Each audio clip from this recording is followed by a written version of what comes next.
हर इंसान के लिए अपनी हर ट्रेन की जर्नी का अलग अलग एक्सपीरियंस होता है और वो ताउम्र उसके दिमाग में एक यादें बनकर रह जाता है।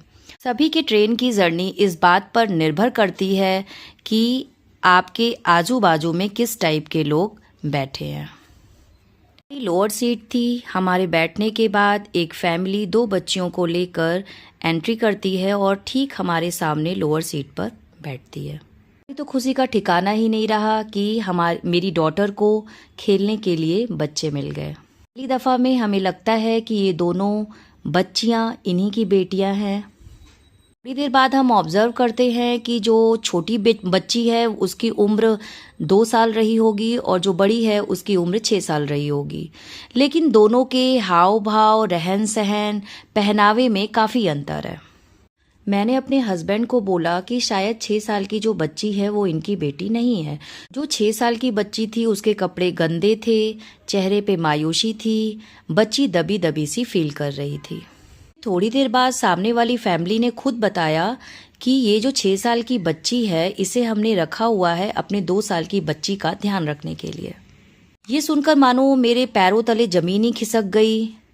थ्रू आउट जर्नी हमने देखा जहां अमूनन माँ को बाल तक झाड़ने का समय नहीं मिलता है बच्चे की परवरिश में, वहां ये सामने जो लेडी बैठी हुई थी वो फुल मेकअप, फुल एटीट्यूड में लोअर बर्थ पर लेटी रही।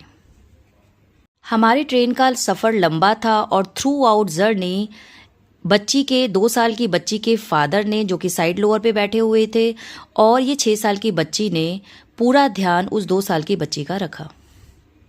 के इतने लंबे सफ़र में माँ ने अपनी 2 साल की बच्ची के लिए कुछ भी घर का कैरी करके नहीं रखा हुआ था।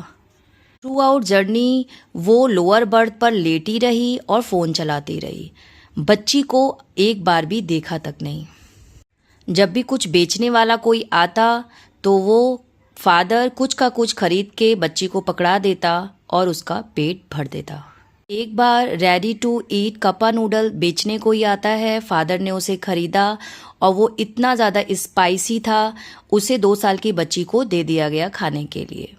बच्ची ने खाया और उसे बहुत जलन होने लगी। थोड़ी देर बाद जो भी बचा कुचा था उस 6 साल की बच्ची को पकड़ा दिया गया। इसी तरह थ्रू आउट जर्नी बच्ची जो भी खाती, जो बचता वो 6 साल की बच्ची को दे दिया जाता।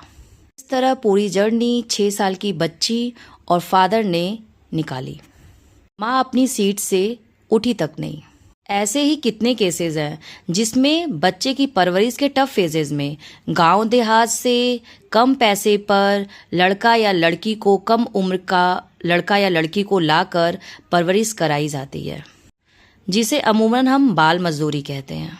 ये वाकया क्या दिखाता है? गरीबों का ना ही कोई इज्जत है, सम्मान है, ना ही जीवन है, भविष्य है, और शायद अब तो बचपन भी चला गया। न जाने कितने ऐसे बच्चे हैं जिनको गरीबी ने उनके बचपना को निगल लिया। अब बात इस औरत की आती है, इनका ये एटीट्यूड आखिर इस लेवल पर आया कैसे? क्या परवरिश में कोई कमी थी? क्या दहेज की ताकत है ये? और इन सब चीज़ों के बाद सारी औरतों को, माँ बाप को, सारी माँओं को एक कैटेगरी में रख के तोला जाता है, चाहे वो भिन्न भिन्न तरह की हरकतें बच्चों के साथ क्यों न कर रहे हों। ये सीन क्या दिखाती है? ये औरत किसी फादर की प्रिंसेस है।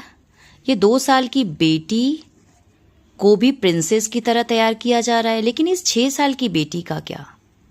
जिसका बचपना चला गया, जिसके भविष्य का क्या? तुम औरत होके राज कर रही हो, तुम्हारी बेटी कर रही है, लेकिन इस 6 साल की बच्ची का क्या? वो बच्ची जिसने अपना बचपन नहीं देखा, खिलौनों से खेला नहीं, वो कैसे 2 साल की बच्ची को पाल सकती है? उसको इतनी समझ कैसे कि जो 2 साल की बच्ची की देख रेख कर सके? और इन सब के बावजूद इस 6 साल की बच्ची को से कोई गलती हो जाती है, जो कि बचपना गलती के लिए जाना जाता है, फिर तो जो डांट होगी, जो प्रहार होगी, वो तो किसी ने देखा तक नहीं। थैंक यू फॉर वॉचिंग जागो ग्राहक जागो। बने रहिए मेरी इस सीरीज में।